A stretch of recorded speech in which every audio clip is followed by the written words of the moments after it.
And we're back. This is Robin Owens on the amazing 102.5, The Gary Wade Show. We were in the middle of a hot conversation right before we had to go to break. As I want to usual, take y'all right back to it. Them Gary, tough questions. So, Jason, Gary and Jason, y'all pick it back you up. remember the question. Hey, phone, I'm busy right now.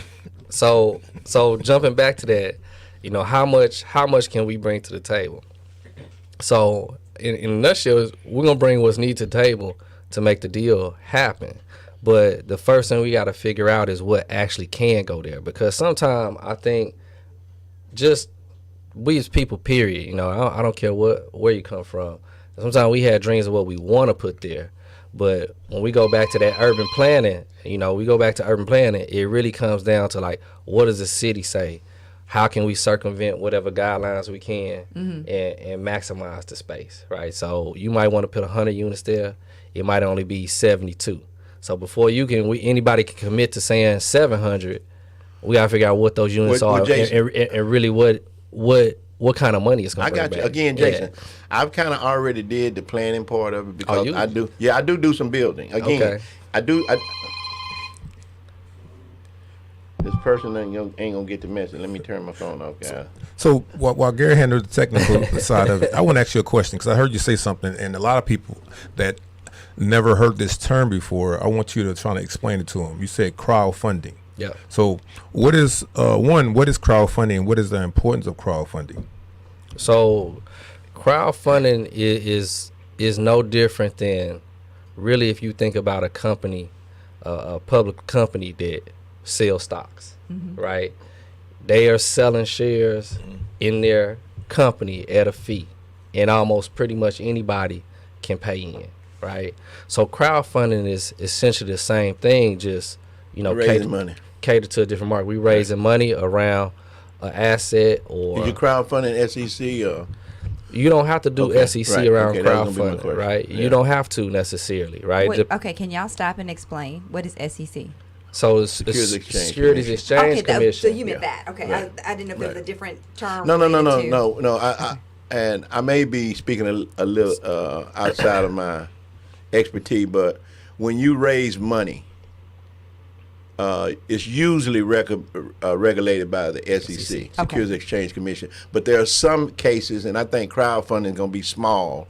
I don't know all the particulars, but you can get a group in the community. That's what I'm going. You can be really big, widespread, where you're gonna need the SEC. Like if you out doing this publicly, like a publicly traded company.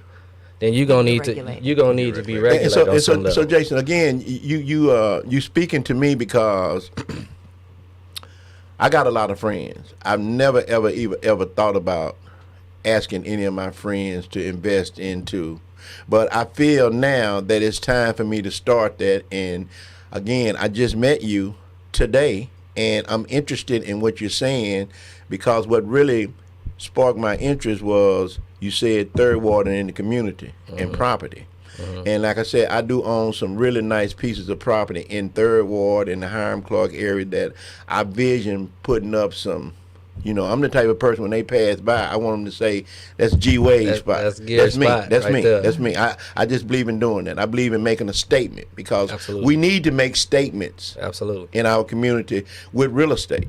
Absolutely. If you're going to ever make a statement, it's going to be with real estate. So I want to talk to you about that off the air. And again, I can tell you know what you're talking about. Great guest. Thank you. And then also, when y'all finalize the deal, just make sure I'm the one who brought the parties together. Yeah, well, Robin is she's the manager.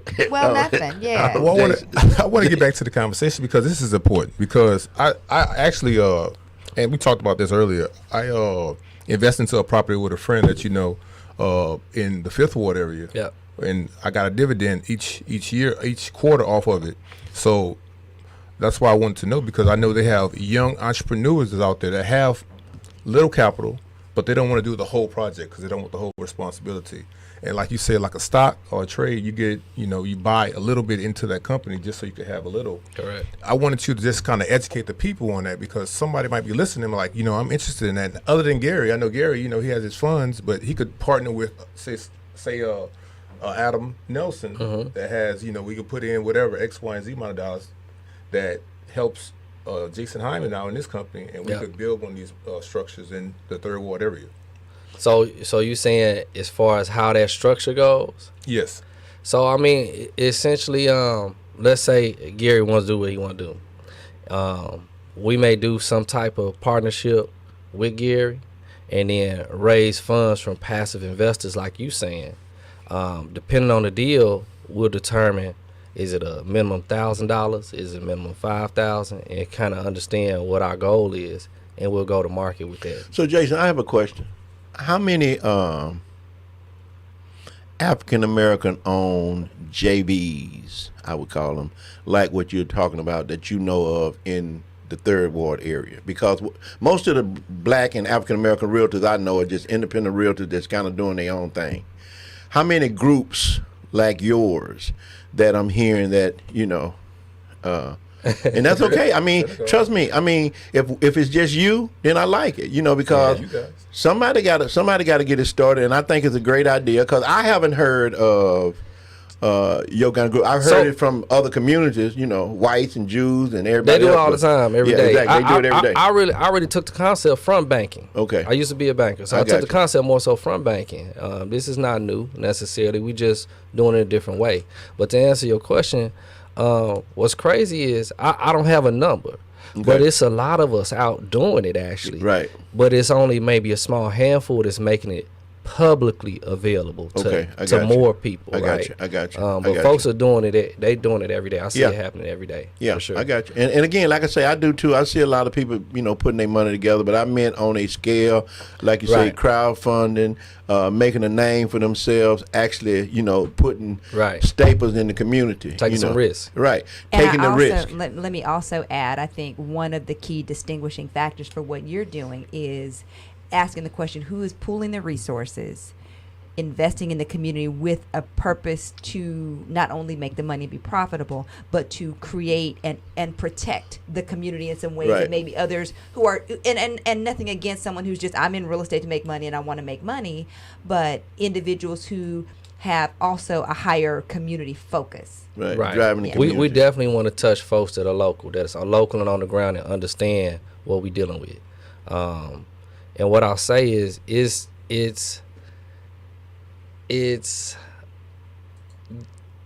a number of folks that are doing it. I think what's different in how we approach it is that what I've seen is this person over here may be doing it, but it's like it's in their own lane for what they're doing. Right. Whereas what we're doing is more of, think of it like an umbrella. So if it's not just what we doing, it's group. We highlighting and going after. Robin, she doing something around the block. Right. We're going to go highlight and try to drive money and things over to what she doing. Right. Adam, he around the block.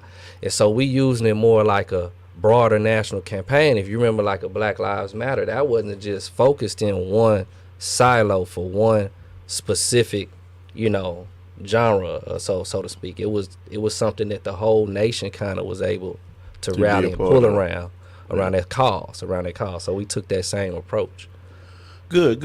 It is good information, guys. And like I say, Jason, I had no idea you was coming in the studio, and you really got my wheels a churning because I do a lot of personal real estate stuff myself, with properties, rental properties, Airbnbs, and I've got some raw land stuff that I've been looking at for the last, 3 to 5 years to develop. Okay. Just what we're talking about, commercial stuff. I see 5-story buildings on the first floor, real estate, second floor, some office space, third and fourth floor, maybe some high rises.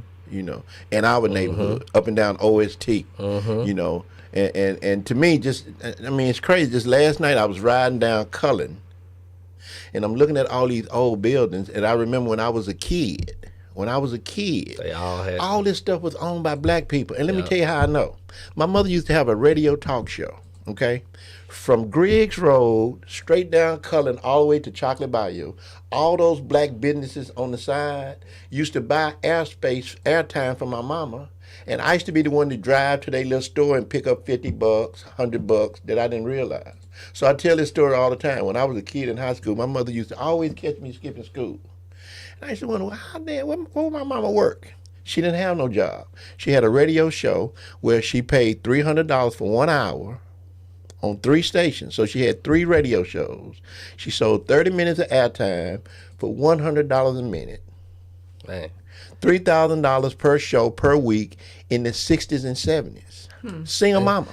Now look, I'm Single mother. in that story though, and this might be a whole nother conversation, but in that story you said something real key that I'm not sure we figured out how to address. And you said all those were on, like it was something happening, it was money being exchanged, like what happened and how we prevent it from happening. Jason, you're in the real estate. Yeah. I want you to think about it. From Griggs Road and Cullen, straight down Cullen, on both sides.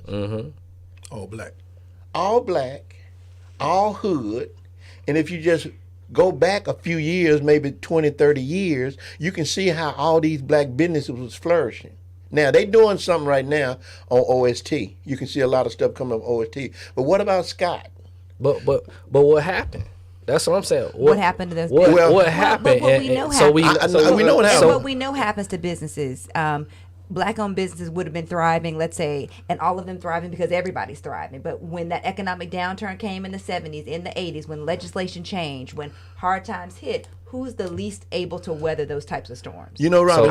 When one falls, that domino. that go back to what y'all was saying earlier about all this capital that's floating Right. around here. I think that's a bigger solution to the long term. So Jason, you know, again, there's a lot of money, and I'm sure you know this for being in banking and in politics. There's a lot of money available for people like you with that vision to go and get public money to redo.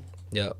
In fact, we were working on a deal where from 610 on Cullen, from 610 to Reed Road, was to raise money and just tear all that stuff down and build new buildings. Here's what black people do. We'll buy a building. Keep it. Oh, we'll buy it and we'll sandblast it and do everything to it and put some paint on it and make it look pretty. But that's not how you draw people. You draw people by building new stuff. Right. If you think about it, black people, they would much rather go to Papa Do's on 610 than to go to somewhere on Alameda. You know, That's changing. That's That's right. Yeah. changing. Well, No. That's right. But Yeah. yeah. But I think let me. But I get the point. Well, I get the point you Let me make. add one other thing to this Yeah. conversation when we think about how we build going forward, and this kind of goes back to the urban planning idea. When we look at what business is going to look like in the next 20 and 30 years, what is the appetite, do you think, for young entrepreneurs to be connected to a brick and mortar enterprise, or do we acquire that land still for the community to do something else with it that's another amenity for life? You know what I mean? Because you think about the kinds of businesses, do we consider tapping into the kinds of businesses that people are doing that are more flexible, that don't have me encumber or connected to or tied to a specific geography without giving up that land for some other use for our that creates quality of life for our community. I So just want to Robin, think about that piece. Robin, guess what? You're listening to the Gary Wade Show, the fastest hour. The fastest hour in radio. In radio. I know it. And guys, we're out of time. Man, Jason, appreciate you coming in, brother, sharing that information with us. And you are welcome to come back anytime you want How to. can we find them? How can we find you, Jason? That's Yeah. right. Social media profiles at Jason T. Hyman. You get to my real estate office, notjustanaagent.com. And if you want to learn more about the campaign we're talking about today, dt3m.com, and it'll show you how all the different ways you can get engaged, no matter where you are. So I got you. And Jason, trust me, I'm saying it publicly, we're going to do something. I don't know what, but I got some properties in the Third Ward area that we're going to develop because I know you got the money. I got the land. Y'all got the money. We're going to make it happen. Absolutely. All right, guys, you're listening to the Gary Wade Show on 102.5. Amazing. You'll do good through good station. We will see you next Saturday. Same time, same station. What you got, Robin?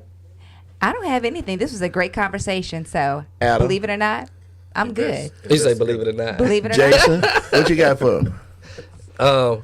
Nothing, man. I appreciate y'all having me, man. It was a really good conversation. I enjoyed talking about all of this. And what I got, I love you. And and there's ain't nothing you can do about it. it. See you next week, guys. We out.